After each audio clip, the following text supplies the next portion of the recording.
हमारे बीच में नारी शक्ति बड़ी संख्या में हमारे बीच में पहुंची है।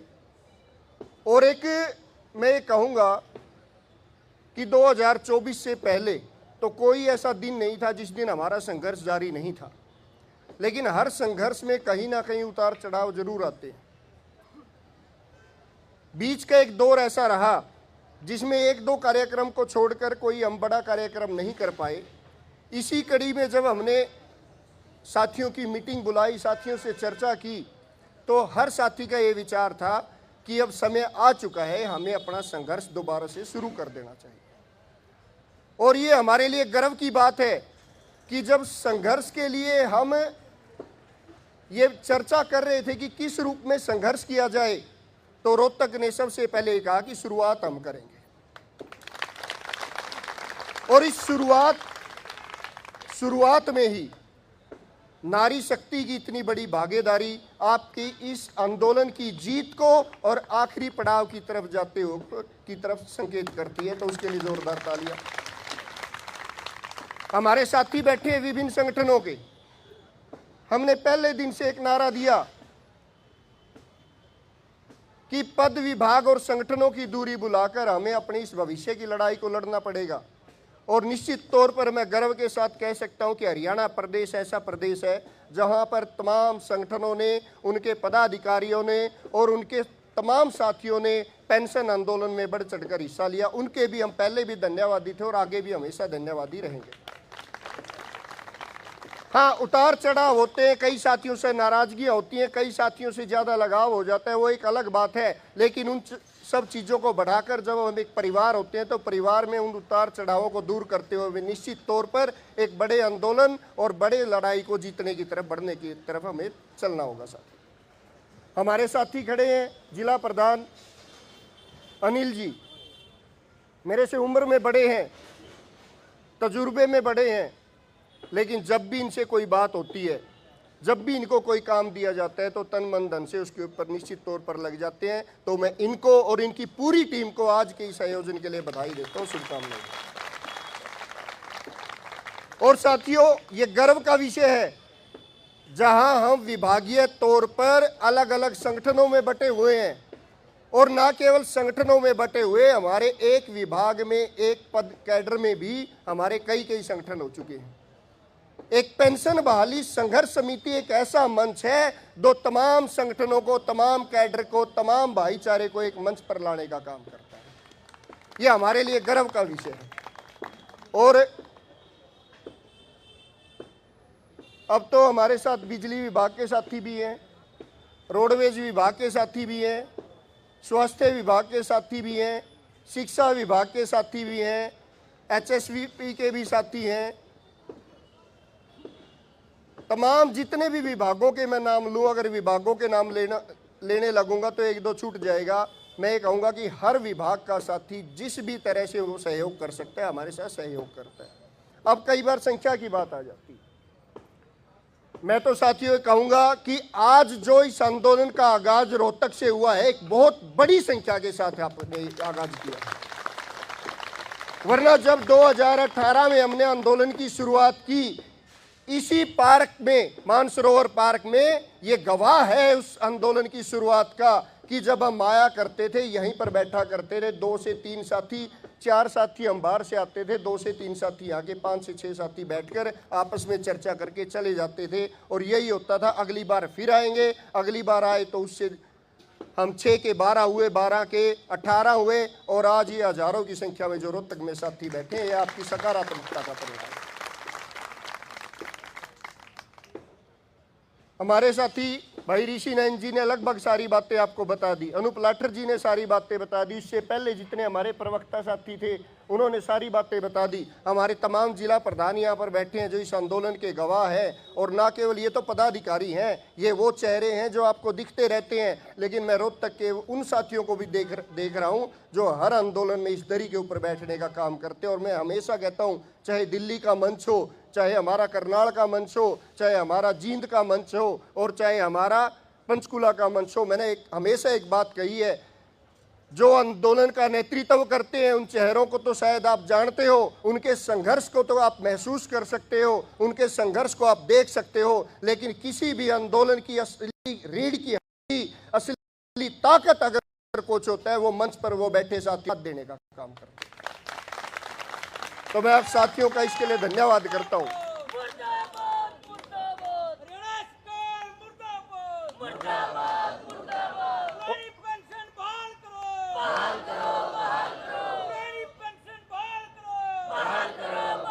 और साथियों,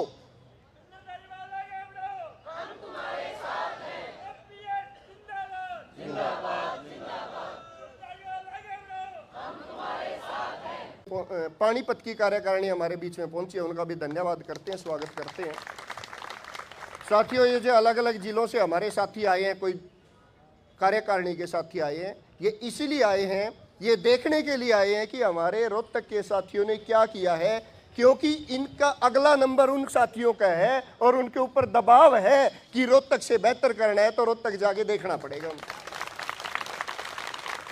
और बात आपके आंदोलन की केवल हरियाणा की नहीं है, मैं देश के हर कोने में जाता हूं, मैं रेलवे वाले साथियों के प्रोग्रामों में जाता हूं, केंद्रीय कर्मचारियों के प्रोग्रामों में जाता हूं, मैं अलग अलग राज्यों के जो हमारे आंदोलन है, मैं उन आंदोलनों का गवाह रहा हूं। और जब मैं वहां पर जाता हूं तो साथियों, जो हमारी उपस्थिति हरियाणा के आंदोलनों की उनके हर बयान के अंदर दिखाई देती है। मैं पूरे गर्व के साथ ये कह सकता हूं कि हमारा चाहे उत्तर प्रदेश का आंदोलन है 2013 से जारी है, हिमाचल का हमारा आंदोलन जो हम जीत चुके हैं वो 2015 से जारी था, इसी तरह लगभग सभी प्रदेशों में हमारे से पहले आंदोलन जारी, ओपीएस की लड़ाई लड़ी जा रही थी। और हरियाणा अंतिम राज्य था जहां पर 2018 में ओपीएस की लड़ाई शुरू हुई। और मैं गर्व के साथ ये बात कह सकता हूं, आप साथियों की एकता और ताकत के दम पर यह बात कह सकता हूं, आज हर राज्य में अगर किसी आंदोलन की चर्चा होती है तो वह हरियाणा के साथियों के आंदोलन की चर्चा है। वहां के पदाधिकारी हमें नेशनल की मीटिंग में बताते हैं कि प्रधान जी, जब हमारी चर्चाएं होती हैं हमारे कर्मचारी साथियों से, तो नीचे से आवाज आती है कि जिस तरह का आंदोलन हरियाणा प्रदेश में है, अगर यहां पर भी कर दिया जाए तो निश्चित तौर पर केंद्र सरकार उसी दिन झुक जाएगी। हरियाणा अकेला ऐसा राज्य है जहां के साथियों ने पंचकुला जाकर अपने हक की लड़ाई के लिए ना केवल लाठियां खाने का काम किया, केवल ओपीएस आंदोलन में हरियाणा ऐसा अकेला राज्य है जिनके ऊपर कर्मचारियों पर ना केवल लाठियां चली बल्कि आंसू गैस के गोले भी दागे गए थे। उसके बावजूद भी हमारे साथी अपने मुद्दे को लेकर अड़िग रहे, अपने संघर्ष को लेकर अड़िग रहे। और इसका परिणाम रहा, जैसा कि नैन साहब ने कहा, कि प्रधानमंत्री जी जो मन की बात केवल रेडियो पे करते थे, उन्होंने कुरुक्षेत्र में आकर ओपीएस के ऊपर चर्चा करने के लिए मजबूर हो गए थे। ओपीएस की घोषणा तो बाद में हुई है, केंद्र सरकार ने बाद में कैबिनेट में पास किया, उससे पहले हमारे चुनाव के दौरान कुरुक्षेत्र रैली में मोदी जी ने इस चीज की चर्चा कर दी थी। वो ड्राफ्ट हमारे पास पहले आ चुका था और जैसे ही वो ड्राफ्ट आया, हमने तुरंत सरकार को कह दिया था कि यूपीएस तो ओपीएस से भी खतरनाक होने वाली है, इस चीज के ऊपर हम सहमत नहीं होने वाले। लेकिन सरकार की वही नीति, वही चालाकियां, उन्होंने ऐसे संगठनों को अपने पास बुलाया जो उनके अपने पोषित संगठन होते हैं और उनसे उस पर सहमति ले ली। सहमति तो ले ली लेकिन यूपीएस अडॉप्ट नहीं करवा पाए। ये गर्व की बात है कि देश का कर्मचारी इतना जागरूक है कि जब यूपीएस की पॉलिसी को अडॉप्ट करने के लिए कर्मचारियों पर दबाव डाला गया और उनको कहा गया कि 1 अप्रैल से हम केंद्र सरकार इसको लागू कर रही है और 30 जून तक का समय मिलेगा, उसके बाद आपको मौका नहीं देंगे। साथियों, ये गर्व का विषय था कि 1% कर्मचारी ने भी यूपीएस को अडॉप्ट नहीं किया। सरकार उसी दिन सरकार की नैतिक हार हो गई। बस ये बात समझाने की जरूरत है। हमारे विश्वविद्यालय के साथी बैठे, हमारे प्रधान जी बैठे, हमारे हर आंदोलन में हमारे साथ रहे हैं। इन्होंने ये कहा कि इस आंदोलन को छात्रों के बीच में ले जाने की बात जरूरत है, इस आंदोलन को समाज के बीच में ले जाने की जरूरत है। और मैं तो ये बात कहूंगा कि ये आंदोलन समाज के बीच जा चुका है, बस उस समाज को अपने साथ जोड़ने की जरूरत है। आप खुद समाज का हिस्सा हैं, आप खुद उस समाज के भागीदारी रखते हैं उस समाज में, और उस समाज में चाहे आंदोलन हो, चाहे उस समाज का कोई भी कार्य हो, कर्मचारियों की भागीदारी होती है, तो निश्चित तौर पर पूरा समाज आपके साथ खड़ा होगा, क्योंकि उनको पता है कि ये आंदोलन उनके आने वाली पीढ़ी के भविष्य का भी है। मैं लंबी चौड़ी और ज़्यादा बात नहीं करूँगा, क्योंकि अब आप काफ़ी लंबे समय से बैठे हो। 9 बजे का समय था और लगभग 11:15 हो चुके हैं। अभी हम डीसी महोदय को ज्ञापन देंगे, और आपके लिए एक अच्छी बात यह है कि आजकल हर जिले का जो चाहे डीसी है, चाहे एसडीएम है, चाहे एसपी है, वो सारे के सारे एनपीएस से पीड़ित अधिकारी हैं। बस इतना सा अंतर है कि हम यहाँ पर बैठकर सरकार के सामने आवाज़ उठा सकते हैं, अपनी आवाज़ ऊंची करके इस सरकार को सुना सकते हैं, वो नहीं सुना सकते। पुलिस वाले साथी भी जिन्होंने लाठियां चलाई थी, आंसू गैस के गोले चलाए थे, उनको भी बाद में ये पछतावा जरूर हुआ होगा कि आज जिनके ऊपर हमने लाठियां चलाई वो उनके भविष्य की लड़ाई लड़ने के लिए आए थे। तो साथियों, आपसे निवेदन करूंगा, हमने प्रोग्राम का नाम भी लिखा है ओपीएस संकल्प मार्च। इस कार्यक्रम का हमने नाम ही रखा है कि ओपीएस संकल्प मार्च।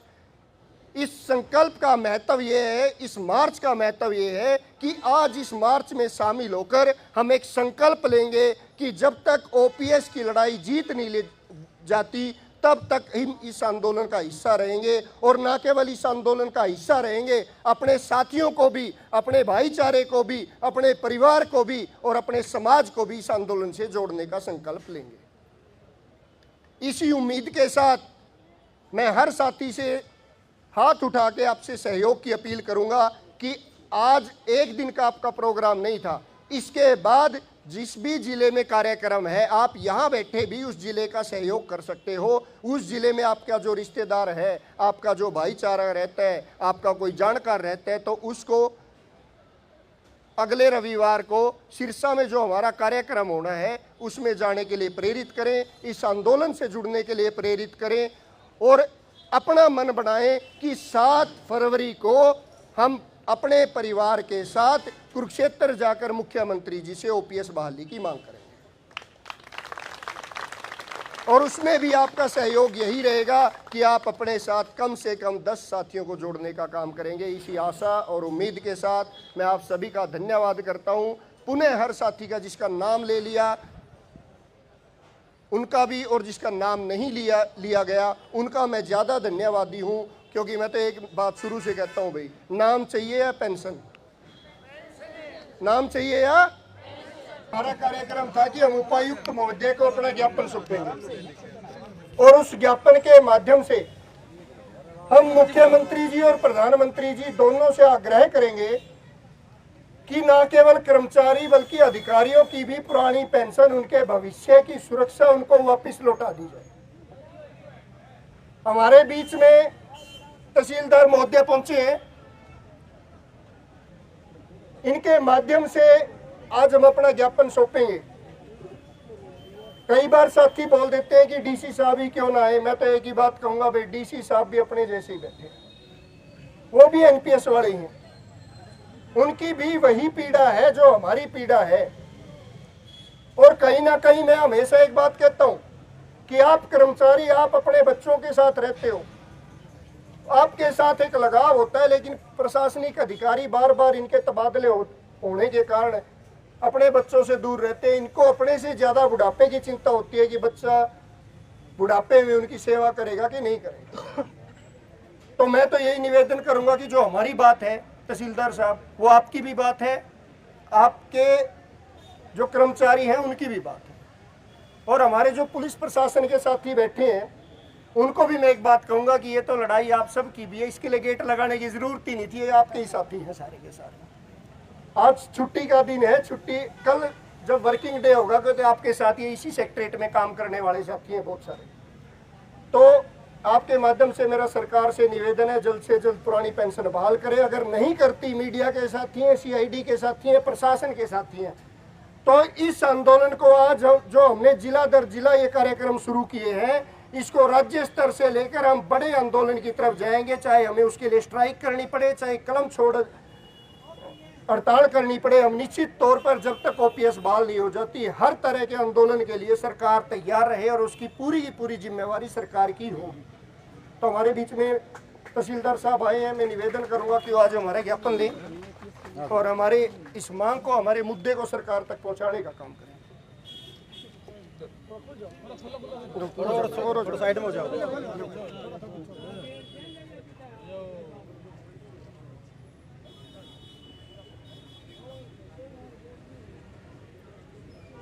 बहुत ही